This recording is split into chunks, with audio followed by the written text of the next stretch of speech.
electricity sector have, been managed from one center. If it's not, and it keeps changing, if it's not the National Electricity, Power Authority, which is NEPA, to Power Holding Company, PHCN, and now of recent is Nigerian Electricity Regulatory Commission, NEC, which are all under, a supposedly privatized framework, and they have all been operated by the federal government, dominance. But yet, we're still seeing multiple issues, multiple reforms being called for, and a whole lot of things like that. So I think this is a good one under the President Bola Ahmed Tinubu's renewed hope agenda, and it will be very significant for all of these states. If I think it finally opens that doors for states to establish their own regulatory commissions and energy firms according to their needs, according to even what they have. Say, for example, in Kano State or in Sokoto, where the sun is very hot, we can now say, okay, we can see how the state is going to invest in solar power generation or energy generation, and see how it's going to cater for the state. We're already seeing that happening in Enugu State. Enugu has already made that leap, with their Enugu Electricity Regulatory Commission, and it's a good one. I think it's setting the pace for others, and others should, follow suit. And another thing is when it comes to decentralization of, power, decentralization isn't just about making it administrative. It's about how each state are going to be self-sufficient when it comes to development and when it comes to the progress of their states. I think it allows states to innovate using local resources, like I mentioned earlier on. And so I think if this is achieved by each state, if each state yields to this, it's going to bring that turnaround. And but at the end of the day, all I want to see is responsibility when it comes to decentralization. We cannot talk about it without talking about responsibility, and if each government are going to manage transparency, and fairness effectively, I think it will be good.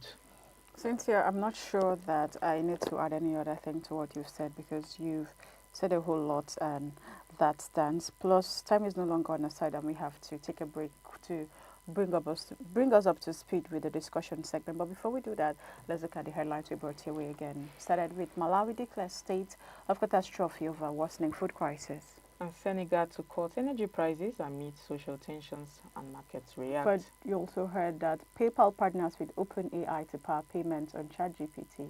And lastly, federal government urges states to establish power firms. All right, with that, let's go on a break. When we return, it was time for us to have this all-important discussion. Something happened in Cameroon. Let's find out. We launched the first edition of Idea Persons of Interest on October 15th, and it sparked remarkable curiosity across audience. Across Africa, brilliant minds are driving innovation in science, technology, education, and beyond. Now we proudly present the second edition of Idea Persons of Interest, an inspiring bulletin from Idea TV dedicated to celebrating Africa's most exceptional minds and changemakers. These are not just thinkers, they are doers and visionaries defining possibilities across Africa. Their stories aren't about fame or status, they're about originality and purpose. Idea Persons of Interest is more than recognition. It's a tribute to Africa's untold excellence. Coming soon. Idea Persons of Interest, celebrating Africa's brightest.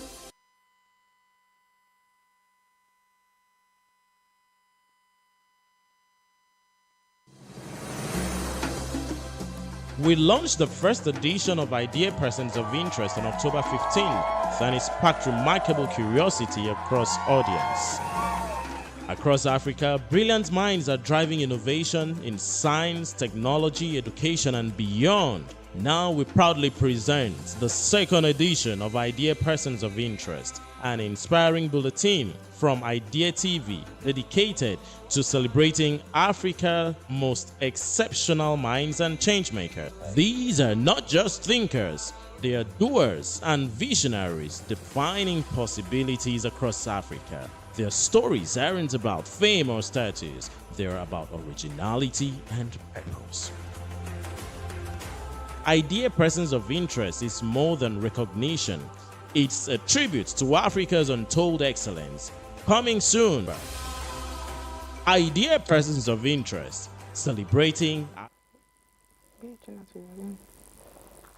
Welcome back from that break. Well, something happened in Cameroon, and we are going to look at it. Recently, the election just happened, and the question we are asking is: are the old in Cameroon, are the old and the restless actually resting? So let's look at Cameroon, where the political tension is rising following the October 12th presidential election that returned Paul Biya, the 92-year-old leader who has ruled since 1982, for yet another term in office. While the Constitutional Council has declared him the winner with about 53.6% vote, the opposition and many citizens insist that the result do not reflect the will of the people. What followed has been days of protest, outrage, and deep frustration, especially among the country's youth who say they have never known another leader in their lifetime. So, let me just say this for those who have not been following up. There was an election held against a backdrop of economic hardship, insecurity, and the long-running Anglophone crisis in Cameroon's northwest and southwest region of the country. And Paul Biya emerged the winner.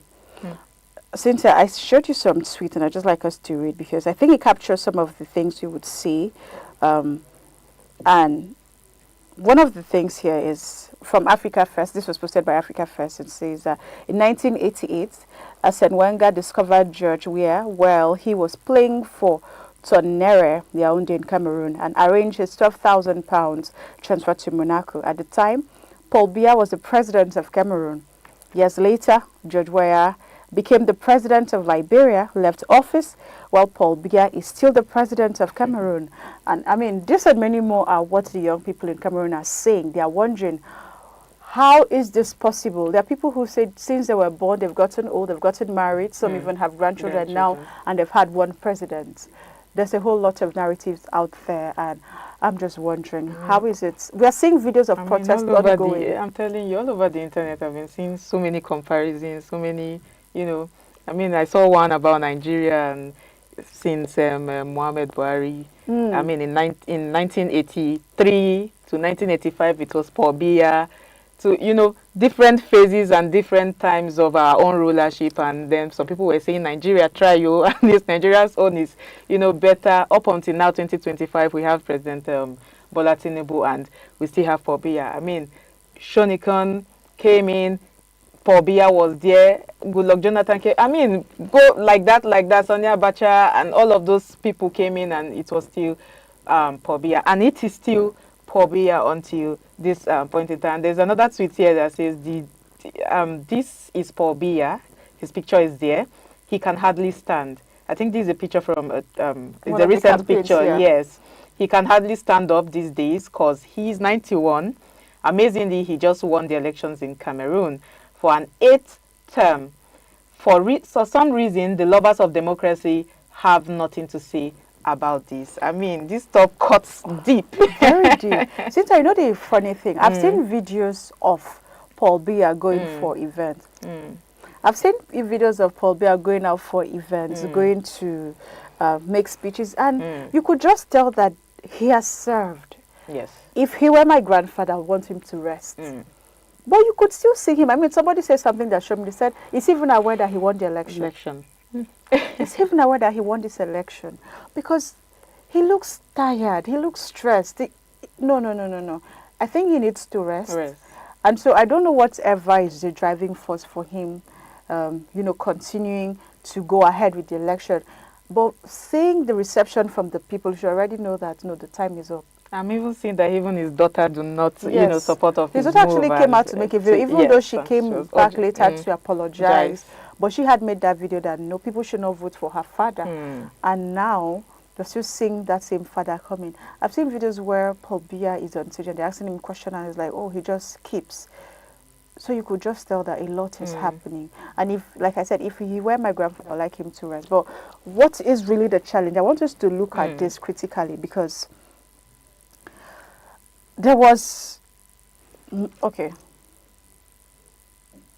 I want us to look at this critically, because Cameroon is one country that is very dear to my heart, and they have many young people that are very talented. Exactly. I mean, I've grown up to know that Cameroon is a country where people like high life. Yes. They regard them as those who like to enjoy life, and they live a very simple life. If you could Yes, see a very the simple houses life. of their Sure. leaders, they look very simple, and so you wouldn't see that extravagant lifestyle over there.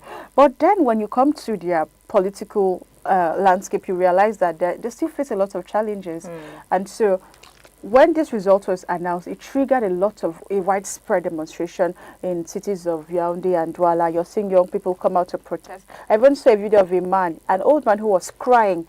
And I mean, people said that man is 74, and he was crying bitterly. So I'm saying to African leaders, if the people come out to cry that way, everybody is saying that they do not want you to lead. Is it not time to take a step back? Think in retrospect and tell yourself, what am I not doing right? What am I getting off point? What can I do to fix the issue? But then you look at most of the people in the cabinet for Cameroon, they're also very old. They're also very old. The person who announced him as the winner is about 94 years old. So it's like there are no young people in the Cameroon government. They are mostly old people. And it looks like the young people are finally deciding that they want to speak up. But do you think it's too late to speak up? Is it the right time for them to speak up? I really think it's not too late to, well, at this point in time, I think according to them, the election was conducted legitimately, and the win too is a legitimate one. So at this point in time, I'm not so sure if they can do anything about it, because if I want to even say, okay, they can seek for impeachment, but he has not done anything that you want to impeach him. He was voted for.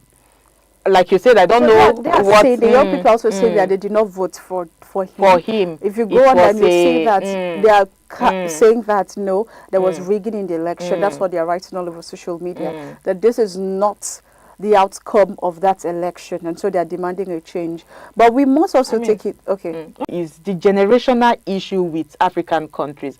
We've seen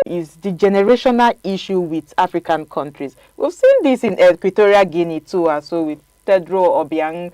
So many of them, I mean, so many African leaders. We've seen this with Robert Mugabe. Yeah. So many African leaders have, led continuously. They do not want to go. But now we are looking at they do not want to go. But now we are looking at modernity versus, the traditional way of rulership. If people are coming out to express their frustrations like this, it means that something is going wrong. Something is wrong. And if people are complaining that something is going wrong, and you have been the leader all these years, it means you have to stop, pause, and say, let another person come take over, and let's see how it goes. At this point, he should be an elder statesman, and you just go there giving advice. That's what it should be.